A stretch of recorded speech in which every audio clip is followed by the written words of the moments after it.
ഭാര്യ വെറും പങ്കാളി. സർക്കാരിന്റെ ലിംഗസമത്വ പരിഷ്കരണങ്ങൾ അതിര് കടക്കുന്നുവോ?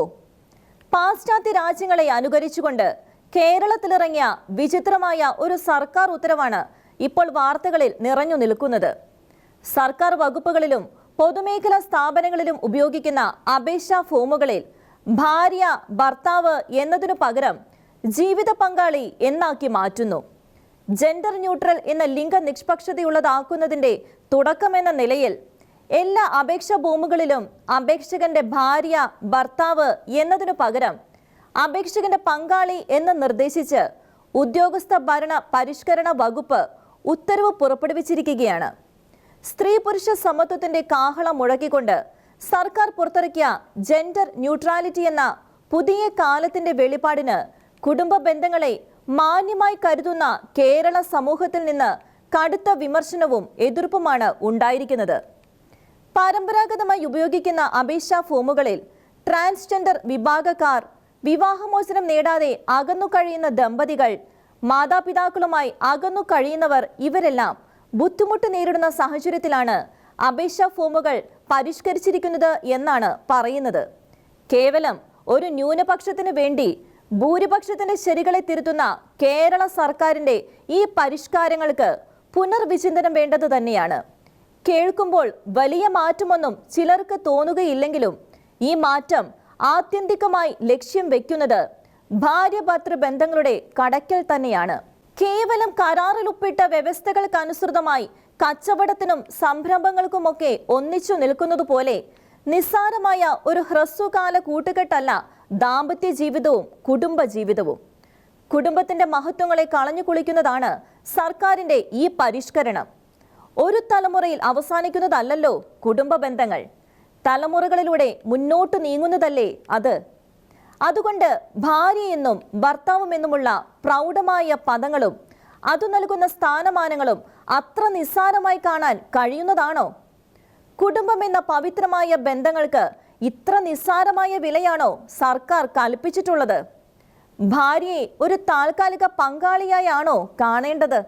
ഒരു പെണ്ണിനെ കണ്ട് ഇഷ്ടം തോന്നുമ്പോൾ എവിടെയെങ്കിലും പോയി താലി കെട്ടി കൂടെ കൂട്ടിയിട്ട് മനസ്സിന്റെയും ശരീരത്തിന്റെയും അഭിലാഷങ്ങൾ പൂർത്തീകരിച്ച് പരസ്പരം വേർപിരിയുന്നതും ഒരാളെ പെരുവഴിയിലാക്കി തള്ളിക്കളയുന്നതും മരണസംസ്കാരത്തിന്റെ ലക്ഷണമാണ്.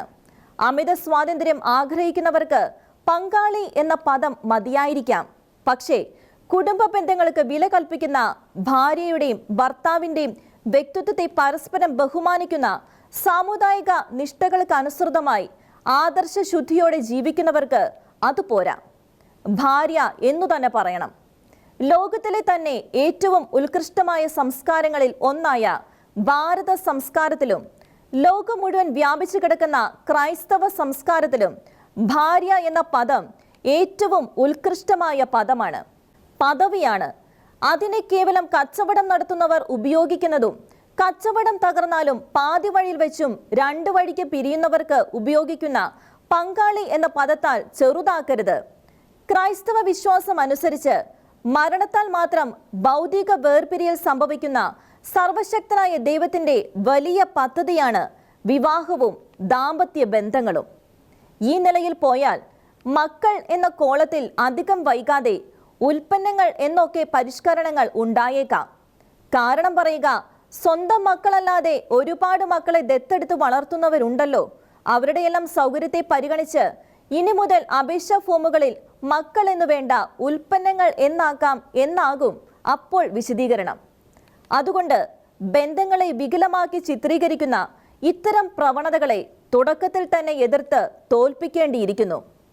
പിതാവ് എന്ന പദം പണ്ടേ അപേക്ഷകളിൽ നിന്ന് നീക്കിയിരുന്നു. ഇപ്പോൾ ഭാര്യയും ഭർത്താവുമൊക്കെ പടിയിറങ്ങുന്നു. ഉടനെ ആ വഴിയിലേക്ക് മക്കളും എത്തും. കുടുംബ ബന്ധങ്ങളുടെ സത്തയും മൂല്യവും പൊളിച്ചു കളയാൻ തന്നെയല്ലേ ഈ നീക്കങ്ങൾ എന്ന് സംശയിക്കാതെ വയ്യ. ഒരു ചെറിയ വിഭാഗത്തെ ഉൾപ്പെടുത്താനാണെങ്കിൽ മറ്റുള്ളവരുടെ പരിപാവനമായ ബന്ധങ്ങളെ തരം താഴ്ത്തുന്നത് എന്തിന്? അതങ്ങനെ തന്നെ നിലനിർത്തിക്കൊണ്ട് തന്നെ നവോത്ഥാന പരിഷ്കാരങ്ങൾ ആകാമല്ലോ. ഭാര്യയെയും ഭർത്താവിനെയും കുടുംബത്തെയും എല്ലാം ഒഴിവാക്കി ദാമ്പത്യ ബന്ധങ്ങളെ കേവലം കടലാസുരേഖകൾ മാത്രമായി കാണുന്ന എല്ലാ പരിഷ്കാരങ്ങളിലും ഒളിഞ്ഞിരിക്കുന്ന അപകടങ്ങളെ സമൂഹം ദീർഘവീക്ഷണത്തോടെ കണ്ട് ഒറ്റക്കെട്ടായി എതിർക്കുക തന്നെ വേണം.